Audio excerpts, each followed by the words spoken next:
আমরা মাত্রই রমাদান মাস শেষ করলাম। রমজান মাস শেষ হয়েছে, মাত্র কয়েকদিন অতিবাহিত হয়েছে। কিন্তু দুঃখজনক বিষয় হলো, রমজান মাস শেষ হতে না হতেই আমাদের মসজিদগুলো, বেশিরভাগ মসজিদগুলো আবারও মুসল্লি শূন্য হয়ে গেছে। ঠিক কিনা বলেন? রমজান মাস শেষ হতে না হতেই আমাদের অনেকের টুপি ভাঁজ হয়ে পকেটে ঢুকে গেছে। আগামী রমজানের আগ পর্যন্ত সেটা আর ভালোভাবে খুলবে না। রমজান মাস শেষ হতে না হতেই আমাদের অনেকের কোরআন মাজিদগুলো আমরা বন্ধ করে ওইটাকে গিলাবদ্ধ করে বক্সে তুলে রেখে দিয়েছি। আবার হয়তো এক রমজানের আগে, আগামী রমজানের আগে আর হয়তো অনেকের খোলার তৌফিক নসিব হবে না। এই যে রমজান মাস চলে গেলে আমাদের মসজিদে যাওয়া বন্ধ হয়ে যায়, নামাজ পড়া বন্ধ হয়ে যায়, দান সাদকা কমে যায়, অন্য সব কিছু বন্ধ হয়ে যায়,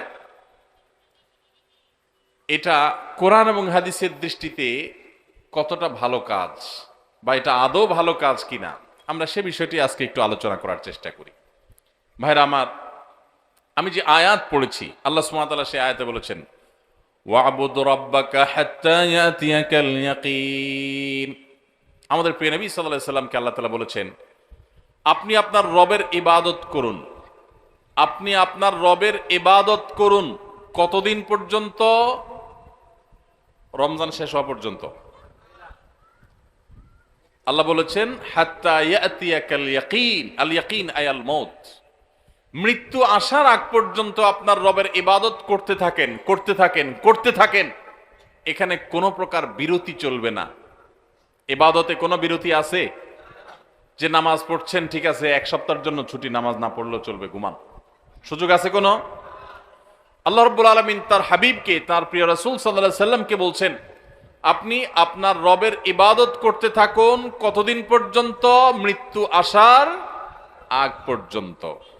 তাহলে ইবাদত, নামাজ কি শুধু রমজান পর্যন্ত না মরণ পর্যন্ত? তাহলে আমরা যারা রমজান মাস পর্যন্ত নামাজ পড়ছি, রমজানের পরে আর মসজিদে যাই না, তাহলে কি তারা এই আয়াতের উপর আমল করলাম না আয়াতের খেলাফ করলাম? ভাইরা আমার, আরবের একজন বড় আলিম, একজন বড় স্কলার, তিনি অত্যন্ত মূল্যবান একটি কথা বলেছেন। সেটা কি? সেই কথা হলো, ভাই কোত্থেকে আসছেন আপনি এখন বলেন? মোবাইল দিচ্ছেন, আবার এটা দিচ্ছেন, এগুলো তো খুবই ডিস্টার্বিং কথা। এতক্ষণ কোথায় ছিলেন আপনি? সাংবাদিক মানুষ দেখেই তো ওনারটা রাখলাম, নাহলে তো রাখতামই না। ঠিক আছে, সাংবাদিক তো আরো আগে আসা দরকার ভাই। এতক্ষণ সংবাদ কে দিবে? আপনি তো পরে আসছেন। আচ্ছা, ঠিক আছে, thank you so much, thank you, জাযাকাল্লাহ খাইর। জি ভাই, তো যেটা বলছিলাম, আল্লাহ রাব্বুল আলামিন আমাদেরকে যে ইবাদত করতে বলেছেন মৃত্যু পর্যন্ত, এই প্রসঙ্গে এই যে রমজানে অনেকে ইবাদত করেন, রমজানের পরে আর মসজিদে যান না, নামাজ কালাম ছেড়ে দেন, এই প্রসঙ্গে আরবের একজন বড় আলেম, একজন বিখ্যাত স্কলার, তিনি মূল্যবান একটা কথা বলেছেন। কি কথা? তিনি বলেছেন, যারা রমজান মাসের পুজো করে, ইবাদত করে কাকে? রমজান মাসকে। খেয়াল করি আমরা, যারা ইবাদত করে কাকে? রমজান মাস এটা আল্লাহর একটা সৃষ্টি। দিন যেরকম সৃষ্টি, সপ্তাহ যেরকম সৃষ্টি, আপনি আমি যেরকম সৃষ্টি, রমজান মাসটাও আল্লাহর একটা সৃষ্টি। যদি কেউ রমজান মাসের ইবাদত করে, তাহলে তার তো রমজান পরে আর ইবাদত করার দরকার নাই, কারণ রমজান শেষ হয়ে গেছে, সে আর কার ইবাদত করবে? আর যে রমজানের সৃষ্টিকর্তার ইবাদত করে, আল্লাহ সুবহানাহু ওয়া তাআলার ইবাদত করে, তার ইবাদতের ধারা রমজান থাকলেও করবে, রমজান গেলেও চলবে। কারণ রমজান শেষ হয়েছে, কিন্তু রমজানের সৃষ্টিকর্তা তিনি শেষ হন নাই, তার নির্দেশ এখনো শেষ হয় নাই। এই জন্য ভাইরা আমার, মৌসুমি মুসল্লি, মৌসুমি ইবাদত গুজারের দাম আল্লাহর কাছে নাই। আল্লাহর কাছে দাম হলো সেই মুসল্লির, যে মুসল্লি শুধু সিজনাল মুসল্লি না, যেই মুসল্লি শুধুমাত্র মৌসুমি মুসল্লি না, যে 12 মাসি মুসল্লি, যে আজীবনের মুসল্লি, যে আজীবনের ইবাদত গুজার, আল্লাহর কাছে তার মর্যাদা আছে, মৌসুমি মুসল্লির কোনো মর্যাদা নাই। এই যে চেয়ারম্যান সাহেব আছেন এখানে, ওনাকে দিয়েই শুরু করি আজকে এক্সাম্পল। চেয়ারম্যান সাহেবের যারা সমর্থক, নির্বাচনের সময় যারা তার পক্ষে কাজ করেন, এই কর্মী সমর্থকদের মধ্যে দুই কিসিমের মানুষ আছে। কিছু মানুষ আছে দেখবেন নির্বাচনের সময়, কাজের সময়, 12 মাস অন্যান্য সময় তাদের খোঁজ খবর নাই। সরকারি রিলিফ টিলিফ আসলে দেখবেন যে তারা চেয়ারম্যান সাহেবের অফিসের আশেপাশে গুড়গুড় করে, আছে না নাই? উদ্দেশ্য কিছু নিয়ে একটু পায়। কাজের সময় কিন্তু তারা চেয়ারম্যান সাহেব পায় না। আবার অনেকে আছে যে সব সময় সে যে কোনো ভালো কাজে, দরকারি কাজে সে সবার আগে থাকে, সামনে থাকে। এই লোকটা যে সব সময় সামনে থাকে, সব সময় কাজে থাকে, চাইলেও করে না চাইলেও করে, রিলিফের মধ্যে যদি তার জন্য ন্যায্য কোনো হক পাওনা থাকে তো চেয়ারম্যান সাহেবের কাছে না চাইলেও তার জন্য রেখে দিবে, ঠিক না ঠিক? আর যদি ধান্দাবাজি করে শুধুমাত্র যে কখন চান্সে কি আদায় করণ যায়, তো এইরকম লোকরে কোনো ভালো মানুষ, কোনো দায়িত্বশীল মানুষ তারকে চান্স পাইতে চাইলেও সে চান্সে তাকে কিছু নেওয়ার সুযোগ দিবে।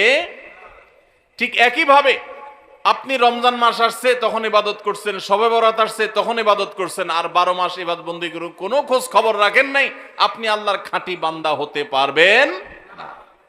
আল্লাহর খাঁটি বান্দা হতে হলে শুধু রমজানে ইবাদত করলে চলবে না ভাই আমার। আমাদের দেশে বেশিরভাগ মুসলমান আমরা মৌসুমী মুসল্লি। মৌসুমী মুসল্লির জন্য জান্নাত তৈরি হয় নাই ভাই। জান্নাত আল্লাহ সুবহানাহু ওয়া তাআলা সৃষ্টি করেছেন আজীবনের মুসল্লির জন্য, আজীবনের ইবাদত গুজার মানুষের জন্য। মসজিদে আপনি মুসলমান, বাজারে আপনি বেঈমান। মসজিদে আপনি মুসলমান, দোকানে আপনি বেঈমান।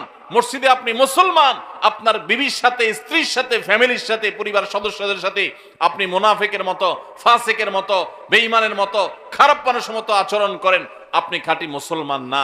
মুসলমান সে যে মসজিদেও মুসলমান, বাজারেও মুসলমান, দোকানেও মুসলমান, অফিসেও মুসলমান, কাজের ক্ষেত্রে মুসলমান, ফ্যামিলিতে মুসলমান, রাস্তাঘাটে মুসলমান, বাসে যখন যায় মুসলমান, সবার সাথে লেনদেন কাজ কারবারে মুসলমান, কথাবার্তায় মুসলমান, কেনা বেচায় মুসলমান, বাকি নিলে মুসলমানের পরিচয় দেয়, আবার হাওলাত নিলে মুসলমানের পরিচয় দেয়, কাজ কারবারে, আচার আচরণ সব ক্ষেত্রে মুসলমানের পরিচয় দেয়।